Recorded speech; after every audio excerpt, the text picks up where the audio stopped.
Hey,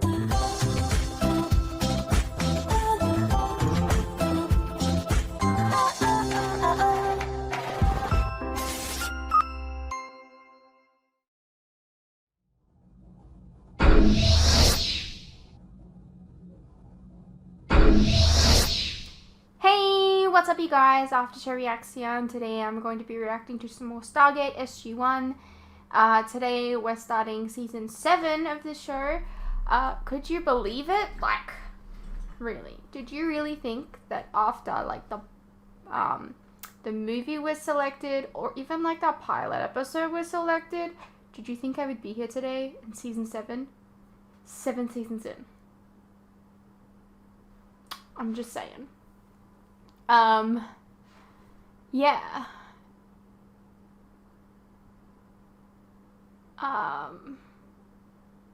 How are we all doing today? I hope we're all good. Let's go over the comments from the last couple of episodes, because I think I did 3 to end this season last season. So their snazzy new ship was damaged by a gravity wave. Hate to tell them this, but gravity waves exist all throughout space. Hell, they'll even pass through the same wave to get back to Earth. They're going nowhere fast. And whose idea was it to not have a redundancy for such a critical piece of equipment? Yeah, I don't know. You know what? Not every episode's writing is going to be great. Also, it's a good thing everyone in space understands English, or they'd be done for. Yeah. You're not wrong.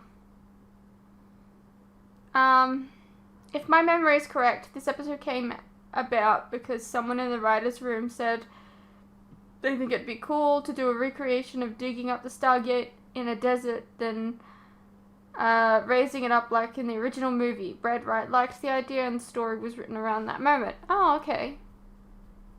Interesting.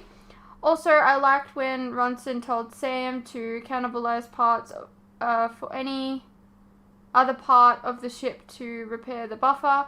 Far too often sci-fi shows just have tech with easily interchangeable parts, when in reality it isn't always the case, as per Sam's light bulb analogy. Yeah, I thought that was good.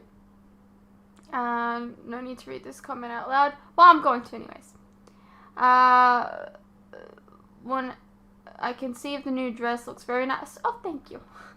And the lack of commentary due to being engrossed in the story could be a good thing. Well, there you go. I don't know. Sometimes, look, it's difficult sometimes because people complain that you don't say anything, and then people complain you say too much, and then sometimes I just get all in my head about it. Yeah. So that's that episode. Come on, Teal'c wouldn't do that. He's smarter than that. Yeah. TV show's got a TV show. Usually the writers are better than this in the show, but I guess no one's perfect. I still really liked the episode, and we haven't really gotten a Jonas somewhat focused episode yet. Yeah, I guess. Oh, and the reason the ending was different was because General Hammond did get his message through, and it caused the traitor to sound the alarm, which warned O'Neill before they entered the code. And what? But there's no way he heard that from that far away. I don't know. I believe the difference comes from Hammond sending the warning. That wasn't meant to happen if Jonas didn't get the vision. So the one guy that heard Hammond's warning called the alarm, which blew the cover of Mott's ambush, and so it failed, and the outcome was changed. I feel like they wouldn't have heard it from that far away, but I don't know. The SGC did help. O'Neill asked Hammond for 2 more teams to go back, and I assume take out the rest of Mott's Jafar. In addition to the possible explanations, keep in mind what Carter said. He's only seeing a probable futures, not actual future. What he sees happen almost all the time, but there are going to be times when he doesn't. I like that they address the science of predicting future, because science does have something to say about it. Sam is right. According to quantum mechanics, predicting the future is not possible. It is, however, theoretically possible to come up with probabilities of potential futures, which is what Jonas's visions were, evidenced by the fact that a couple of his visions did not come true. It's interesting that Jonas was given the power to see the future, or more accurately, potential futures. Jonas's very first scene in season 6 was him watching the Weather Channel while also studying. When Sam walks in and questions him, he says the Weather Channel is fascinating because it's like predicting the future. Similar to how Jonas's visions worked. Science can only tell us the probabilities of the weather on a particular day. It is obviously not guaranteed. Okay. Jonas's fascination with the Weather Channel is also noted later in another episode. Coincidence or intentional? I have no idea. Maybe it's coincidence. And then we have the season finale. Some major revelations in this episode. We got some long comments coming. Okay. I'm bracing myself. Firstly, the ascended beings are the Ancients. There was a major hint that they were the Ancients in Season 5, Episode 3, titled Ascension. The episode where the ascended being, who we now know was an Ancient, was stalking Sam and hiding out in her house. Can you remember what that clue was? I'll give you a hint. It was something he built in Sam's basement. Yeah, he built a Stargate, which makes much sense now, actually. This revelation explains many things. First of all, why we haven't seen the Ancients in the past 6 seasons. To be fair, we haven't seen the Furlings either. Does that mean that they're ascended too? Don't answer the question, but I'm just saying. A race of advances the Ancients that have populated not only our galaxy, but the Asgard's galaxy, the Stargates, would surely have some sort of dominant presence somewhere in the universe. However, ever since their ascension, the Ancients have been a non-interference policy, which is why we never see them and why Daniel was forbidden to help his friends when they needed him most. Unfortunately, the second major reveal is that Anubis is also an ascended being, sort of. Somehow his ascension means he's gained some limited access to the Ancients' knowledge and technology. This explains how in Season 5, Episode 9, Anubis was able to defend against the Tolan ion cannons when no other Goa'ulds had been able to do so previously. This also explains how in Season 5, Episode 15 and 16, Anubis knew about the Tok'ra's new symbiote poison and the location of the Tok'ra's base by capturing a Tok'ra spy. In the episode, it was suggested that a Tok'ra spy would have not given away information even if they were tortured. However, the response to this was Anubis has methods that would impress you. He likely used the same ancient device that he used on Thor to download his knowledge. Right, okay. This is all making a lot more sense now. And finally, it explains how he's able to defend against and destroy Thor's ships despite Asgard technology being superior to the Goa'ulds. All of this highlights that perhaps the Ancients are the most advanced alien race we've encountered. Now that everyone knows how Anubis grew so powerful so quickly and the seriousness of the situation, how will they possibly stop him? Does the answer really lie in this so-called lost city of the Ancients? Come on, we know this is Atlantis. We know. Circling back all the way to Season 3, Episode 20, the weird monk episode where we first learned about the Ascension and where we first met our first ascended being, Omar. This is why this episode was so popular to so many people, because they knew it wasn't just some standalone episode, but rather a continuing story that would build up to this moment. To be fair, it looked like you knew that there was more to the story based on your comment about not being able to give it a fair assessment of the episode, because you do not know what happens later on, and everyone else watching does. Yes, exactly.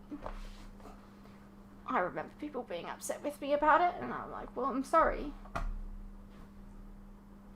I don't know. When this first aired and Daniel said the others were ancients, my first reaction was, what a lot of crap. I think it was a bombshell so close to the reveal earlier in the season that the ancients were a race of humans that existed long before we did. After it sunk in, I realized it made sense and did fit together. Okay.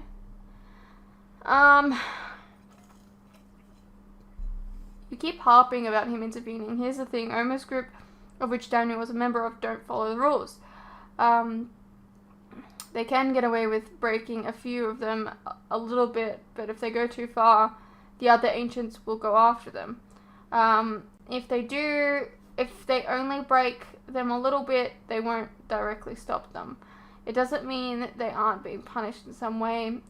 They simply, they seem to be shunned by all the others for one thing, but they aren't being stopped. Okay. So Daniel warning them is about things, while intervening is not enough to bring down the wrath of the Ascended. As for Anubis, it's similar. He has never at any point used any of the powers he may have. He has used some knowledge, but nothing more, which still makes him an enormous threat, but isn't enough to get the others to stop him. I think that's a little bit of a cop-out, though. When in Anubis' sake, but whatever. You reply on someone's note about Daniel helping Tilk. So what you're saying is that he intervened? Yeah, as we've seen many times now, and as you'll be seeing in 622 later today, Daniel has this thing against rules, which ultimately got him in trouble. I mean, good on him for not obeying, but rules are made to be broken. Some of them. Yeah, definitely. I had the same problem with the non-interference rules on Angel as I had with Stargate. It's a bullshit rule. All these powers and you can't use them? Yeah, I don't really get it. Like, what are you doing with your powers? Like, what are you doing? True. Jonas and them were probably looking for the word Chopper Eye being referenced, since it was more likely to be found in that historical archives than a word similar to English word Stargate. The further back into history they go, the more likely it would probably be the words start similar, I suppose. And the Chopper Eye was probably a word much more commonly used on that planet. If the distance passed, if a Goa'uld brought them to the planet, since the Goa'uld's word for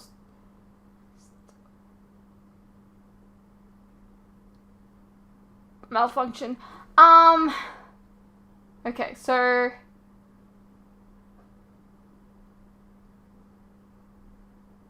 right. Okay. I think I get it. Good eye. This girl was seen going through those pages backwards. One could, however, make the assumption that the language in the books of the civilization gave the Prometheus crew was written back to front. It's not unheard of for certain languages to stray from the usual paths of being read left to right and front to back. Most likely, the actress was acting, looking something up.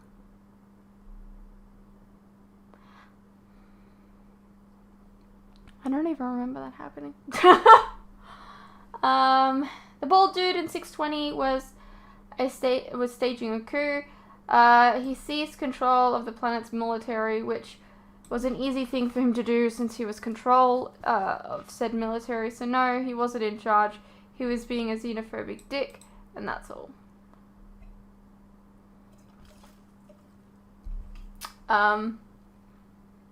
Yeah, no, SG-1 or SG-15 or whichever team would be willing to give up the iris codes to a Goa'uld. Nobody, and you're also right.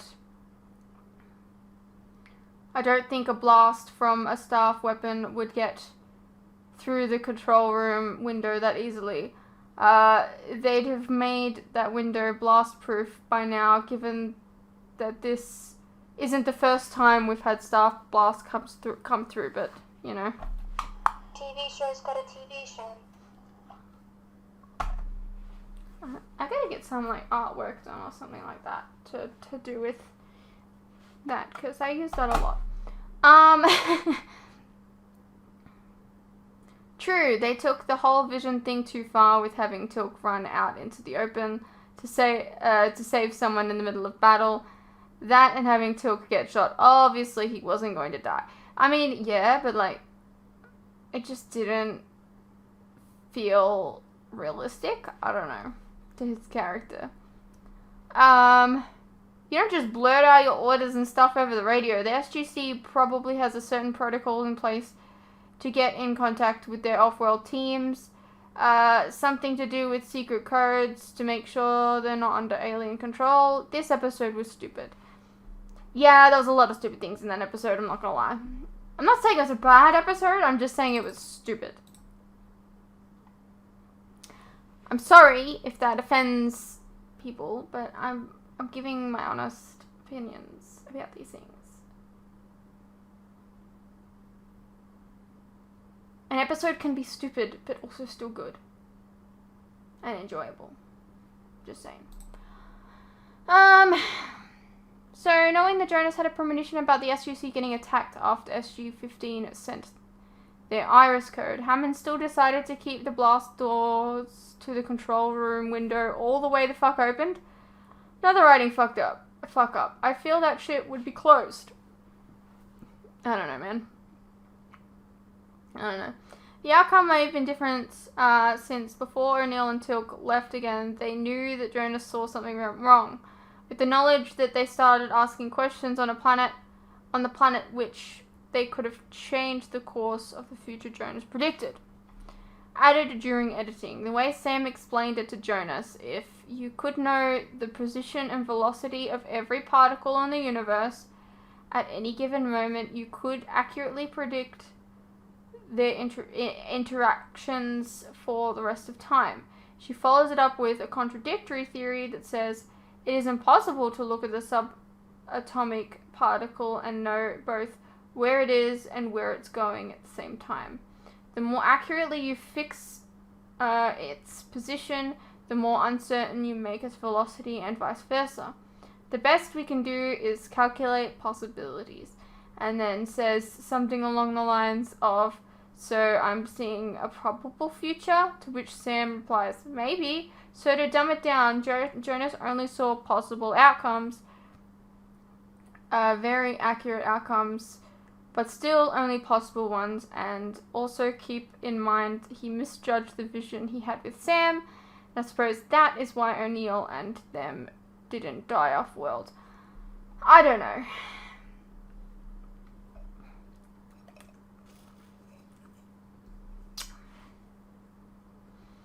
I didn't really remember this episode, and it wasn't until the last 15 minutes that the previous 6 notes came to me. I feel the episode was pointless filler. Jonas gets powers, but then they're taken away again. Meh, I guess they needed some low-budget episode to have more money for the season finale. Yeah, I mean, also there's the fact that Jonas hadn't really had his own episode yet, and, you know, now he did. The non-interference rule the ancients have is a very tricky one. Daniel has been semi-crossing it in the past, I suppose only showing up in his dreams or in dreams or hallucinations, walking some sort of imaginary fine line. But in 622 he really crossed it. It was just appearing to everyone and their Oma, sorry. And I suppose the others finally got fed up with Daniel's attitude, and maybe Oma did something about it. He probably got a slap on the wrist or something. Maybe Oma took his favorite white cardigan.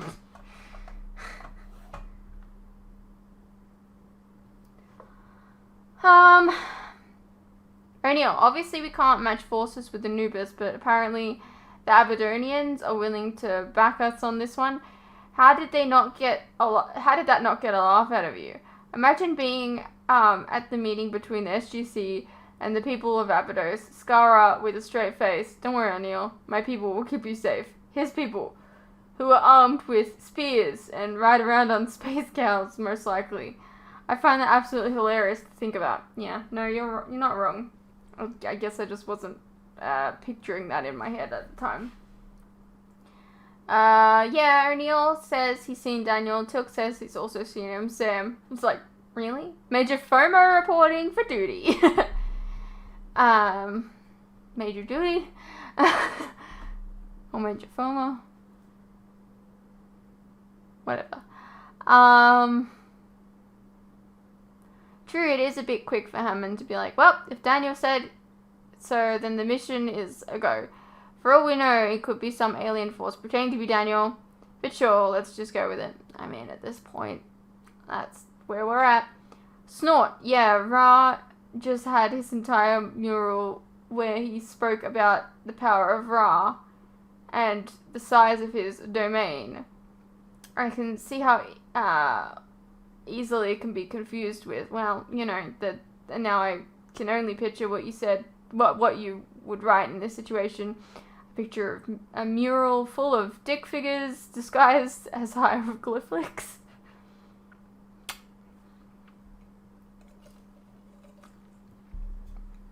Fruits, you can be proud of your community with a little intervention here and there from yours truly.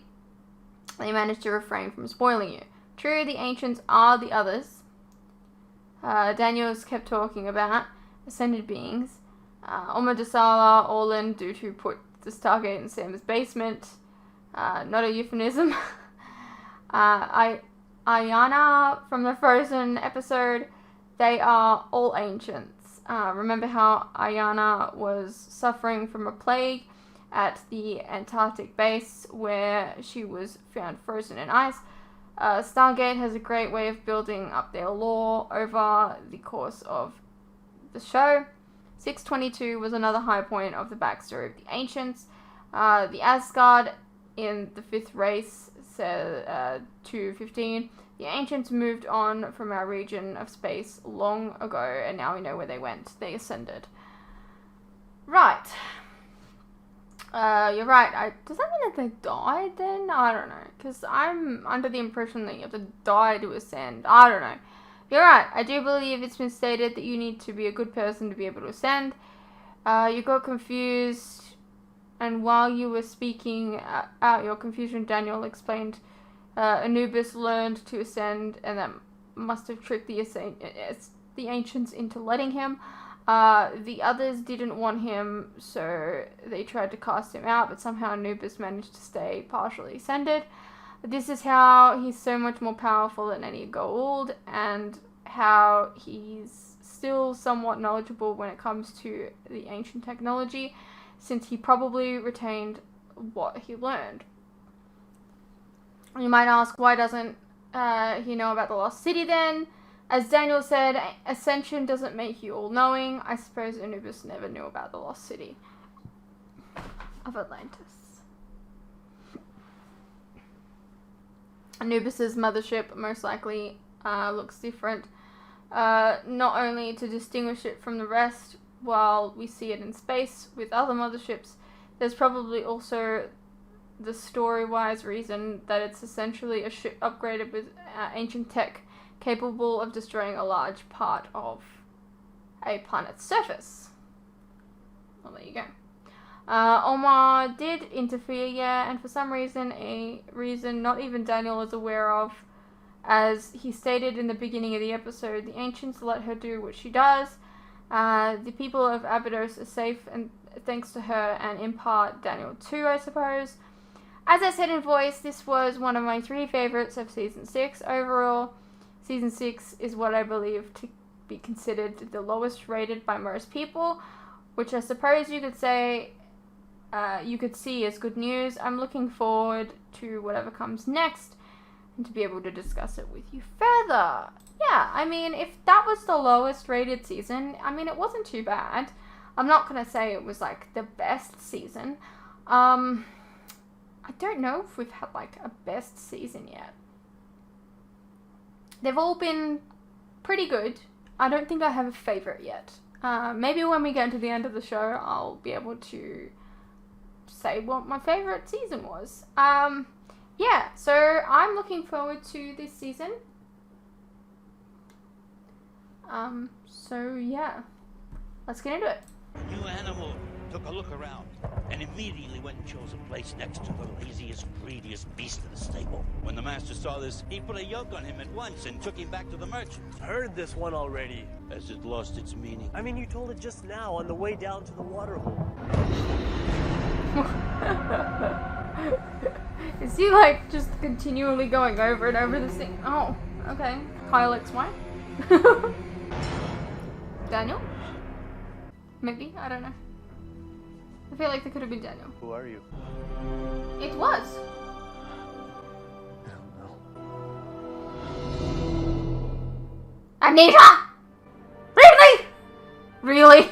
I'm sorry. I'm sorry for everyone to hear. It's just that wasn't my intention. I'm not gonna look at it into the future. I got it. Yeah, me too. Teal! It's Teal! Atlantis. I got it. I got it. It's not the lost city. You see, there's a subtle difference in meaning when you use Asgard translations of early ancient. Remember that. Watch it. I mean, it is the Lost City. It's called Atlantis. I got it. Hopefully it's not contagious. Haha. The lost city. On the tablet. Of Atlantis. You found it? Yeah, only it's not the lost city. That never made sense to me anyway. I mean, the tablet is written in ancient. How could they lose one of their own cities? And even if they did, why would they call it the lost city? They wouldn't. Because it's Atlantis. Everyone knows about Atlantis. It's a city of the lost. Do you have a gate address? There's a reference and some partial translations that Dr. Jackson was working on from the Library of the Four Races. It talks about a city of the ancients called Visuban as being a place where plague began. 2 words. Gate address. We're not talking about a common cold here, Carter. It was the plague. Sir, we don't wear a hazmat every time we step through the gate. There's always a chance we could be exposing ourselves to something dangerous. Well, the place This is called where the City Daniel of was Death. thrown. City of the lost, actually. It's a little convenient. Lack Just of a sense of saying. direction. Well, these folks don't look lost, nor dead. What if they're all ancients and they've just all Greetings. forgotten their memories, like Daniel Greetings. in the beginning of the episode? Traveler. I'm just saying. From a planet called Earth. You came through the Chepai. The Stargate. Chepa. He is Jaffa. No, but he plays one on TV. This is Teal. He's no longer allied with the Goa'uld. He's a friend. We too are travelers. This place is not our original home, but we have been here for some time now.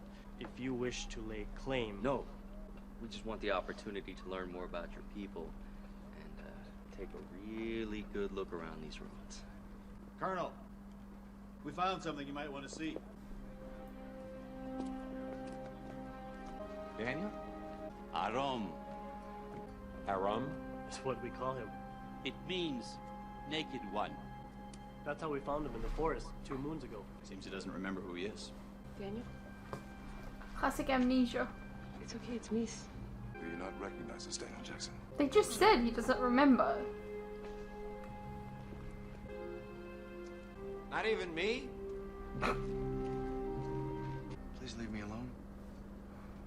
Why? I'm Jack O'Neill. And barring some freakish similarity, you are Dr. Daniel Jackson. Stent is all I know. Yeah, because it's been 2 moons. Forrest, I don't remember anything. I have tried to remember who I was before. Sometimes I think it's right there floating in front of me. And all I have to do is reach out and grab it. You're a member of my team, SG-1. You're a friend of mine. Last year, you died. I'm dead. Obviously not. You just sort of died. Actually, you ascended to a higher plane of existence. Last time I saw you, you were helping us fight Anubis. Anubis. Yeah, kind of a over-the-top, cliche bad guy. Black cloak, oily skin, kind of spooky. Anyway, obviously, since then, you've retaken human form somehow. Actually, I can see how this might sound a bit unusual. A bit. Why am I here? Hey, why are any of us here? Honestly, I don't know. But you gotta trust me. You are Daniel Jackson. Think of it this way. Out of all the planets in the galaxy, why this one, if not for us to find you? You're saying a higher power had a hand in putting me here. I don't know. That was generally your department. I mean, they could have just put put him in the SGC if that was the case. Samantha Carter. Yeah. Was there ever anything between us? No. Us. No. No, not in that way. We were really, really good friends. It's good that he asked. We, sent up a UAV. The ruins are quite extensive. It's gonna take us weeks to scour this place properly. What of Daniel Jackson? He's going home.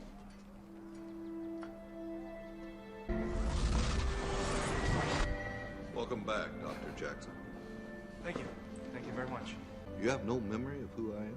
None So whatsoever. it doesn't need glasses, Neither do I. apparently. Well, I'm happy to say, sir, that he's in perfect health, except for one small exception.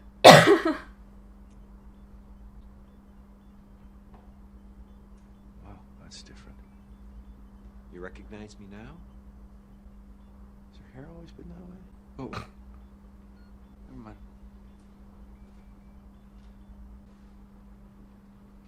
I know her. Really? I mean, I must, right? Yeah. Who is she? What's her name? Shayira. Sherry. I don't know. But Shayira. Sorry, am I interrupting? You are not. I am unable to kill Norim as I once did, since I began using Tritonium. Well, that sounds complicated. Indeed. Your name's Shari. Yes. No one told me that. I remember that by myself. I dreamed about her, and when I woke up, I knew her name. That is good news, Daniel Jackson. Yeah, that's the first time I believed I might have a chance, you know. If I can remember a name, then there's a chance it's all in there somewhere, right? Indeed. So where is she? Why'd you come to Teal'c about this? She's dead. And I loved her very much. So much that you were making out with another chick 2 episodes later. Thought I would forget? Supposedly very powerful. I don't think so. That's correct. Why would she do this? She wanted me to forget. You often spoke of the rules to which you were subjugated as one of the Ascended. Perhaps she was required to erase your memories by laws of the others, as your friend and mentor. She wished you one day to regain it. You think she cheated? She found a way around the rules? You do not agree? Tell me about this Anubis. Why'd I break the rules to fight him? I like that we're not, like, keeping stuff from him. That's a trope that is so annoying when someone has amnesia. Map of the full extent of the ruins. Sorry, I'm late. I forgot what time the meeting was. It's a little joke there. It's the memory thing. Dr. Jackson, this briefing is classified. Yeah, Jonas mentioned that, but you all said that I used to be part of this, so Good enough? Okay. I don't know about that. Besides, who am I going to tell? I mean, I don't remember anybody, right? Good one. Thanks, Jim. Oh, so, we haven't found any signs of any advanced weapons or power sources.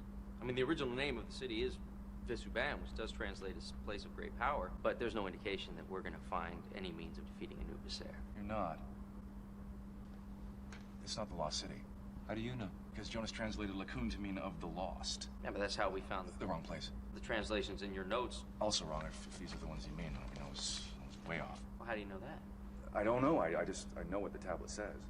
How? I don't know. I just looked at it and understood it. Wait a minute. Are you saying the ancients actually lost one of their own cities? No, they didn't lose it. They made it lost to other people that might try to find it. I'm guessing that they camouflaged it, removed all reference to it from the written history. So, the Lost City is still lost. Pretty sure. You know, you told me to give Anubis that eye. According to reports from our allies, Anubis is quickly conquering the other system lords. He will dominate the galaxy in a very short time. I only did it because you said we could whoop his ass with what we'd find in this Lost City. Well, if I said that, then I hope it's true. But look, all I know is that the place you're searching right now is not it. Then, where is it? Did I just say all I know?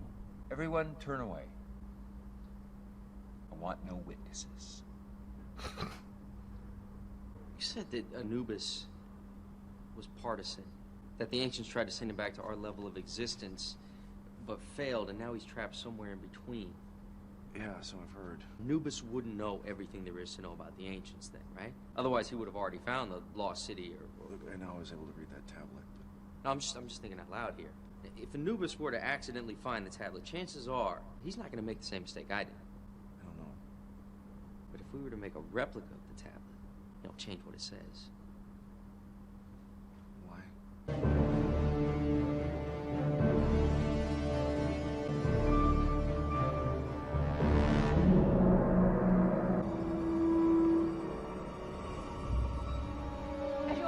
We've had little success using the Quadria to power the F-302's hyperspace What is going generator on? for any length of time. We all know it's an extreme long shot, sir. Well, my big problem with it is that all this depends on us trusting a Goa'uld to back us up. This is our only chance to take Anubis completely out of the picture, and you has come through for us in the past. All I'm saying, just for the record, this is the wackiest plan we've ever come up with. Wackier than strapping an active Stargate to the bottom of the X-302? Oh, yeah. Wackier than blowing up a sun? Yep. He's probably right. My lord, the fleet is ready. I say when the fleet is ready. Of course, my lord. It is time Is we it move them ready into position now? to prepare for the ambush of Anubis, as you agreed, my lord. Speak to me as if I'm a fool again. You will not take another breath. Yes, my lord.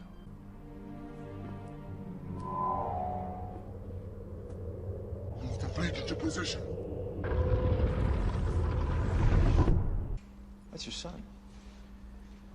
Yeah. Charlie, right? He's why I know you. You took that first mission to Abydos because you thought it'd be suicide. Things change. Yeah, sorry. You sure you're ready for this? Yeah, well, despite what you say, I don't think you'd be doing this if it wasn't worth doing. Well, you obviously don't remember everything. You never used to follow my lead. Didn't? Hey, I may not remember everything, but, I remember enough. I find it funny that you can remember Charlie's name, but not Jack's. Good. Sir, welcome to base camp. Thank you, Major. I have to admit, sir, it's a little strange to see you off-world. Well, this is not your usual run-of-the-mill alien planet operation, is it, Major? No, sir. What's our status? We're ready to go, sir. You'd better get yourself out to the F-302 then. Yes, sir.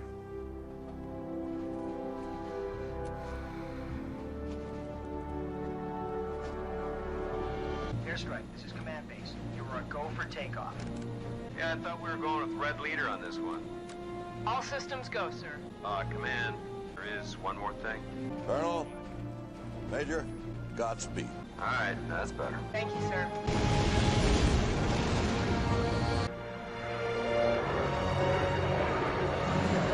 Did we just clear out all these trees?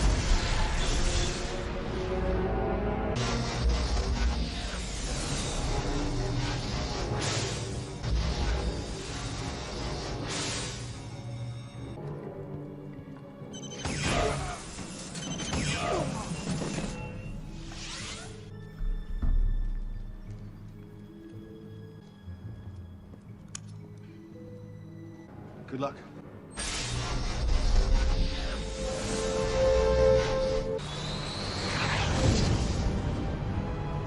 Holy crap, look at that thing. It's huge. I think they know we're coming, sir. There's a problem with this, right? I feel like Daniel Wins never lost the reliability, but I guess You're not. heading right for them, sir. I want to see what this thing's made of. I can tell you exactly, sir. Another time, maybe. Please.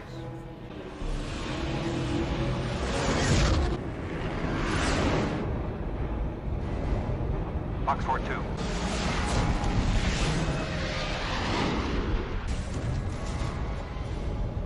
Pitching back, left, 135. Daniel, Jonas, we are under attack. We need that intel. Close. Can't hold these guys off for long. Great, we got company.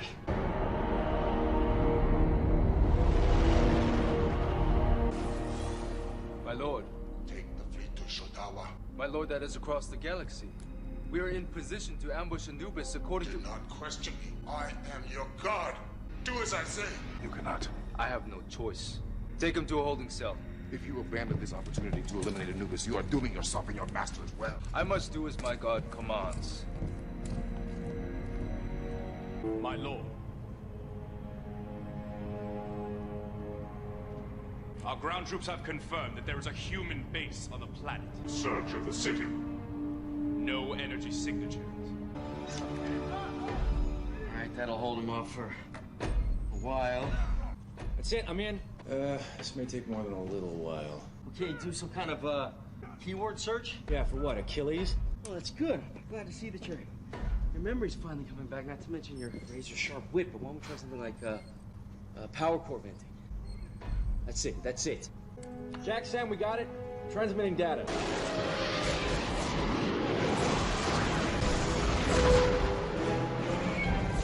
We gotta go, Carter. Sir, I've got the target data, but we need Anubis to power the weapon. Airborne, we have not heard from Teal. The Goa'uld fleet is long overdue. I had a problem with this plan.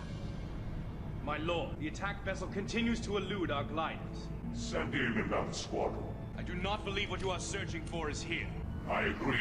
Shall I target their base, my lord? No. Recall the ground troops. Yes, my lord. What's that? They're targeting the planet. Base camp, this is Jonas. Come in. Go ahead. Your position's been compromised.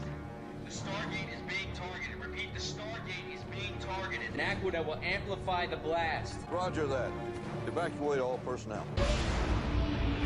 Going in now, right? We need the Goa'uld motherships here to finish the job. Sir, we've got 4 more gliders headed this way. We go in it now?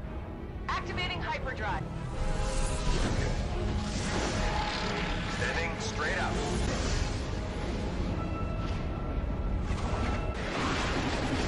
Damn, that was close. Transferring target data to your terminal, sir. My lord, the human attack vessel has breached our shields. Shoot him down. Let's get out of here. Here.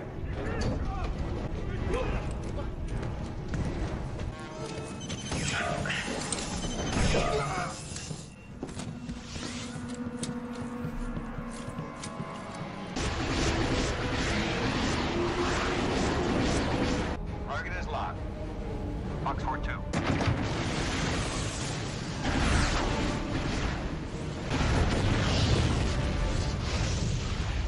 Nice shot, sir. Thank you, ma'am. We've been hit. The core is overloading. We must power down the weapon.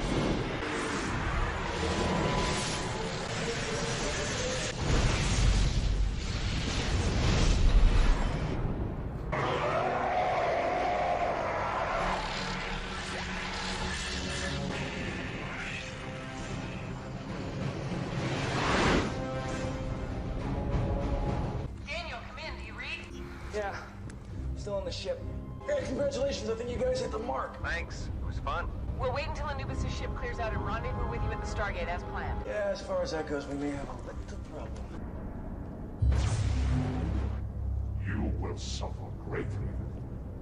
Yeah, I figured as much. Although I am consoled by the fact that we succeeded in destroying the power source for your new weapon. You are in no position to gloat. Hey, we just wiped out your single advantage you had over the Goa'uld. I would say that that's about as good a reason as any. Enough. I won't tell you anything. Oh, yes, you will.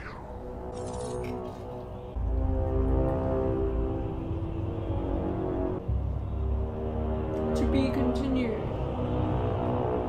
I like that we haven't wrapped it up yet. Hey, what's up you guys? Quick interruption here. As you are no doubt aware, these past few years have been tough on all of us. And there are some things that none of us can hide from. The cost of living, for instance, food and things like electricity, gas, and water have all gone up, and they continue to go up. Now, I don't really like to advertise this, but in order to afford keeping the lights on, the camera running, and to be able to provide you guys with new content like this very edit, for example, I feel I need to let you guys know about how you can help support the channel and myself. I have a Patreon that if you pledge to, you're helping support the channel, and in return, you can get a vast amount of content that you wouldn't regularly get on YouTube, such as full unedited reactions to my regular content, a ton of other shows and movies that you probably don't even know that I've reacted to. A link to this can be found in the description below, and it really does help the channel by keeping me and my very cute cats alive. Think of the cats.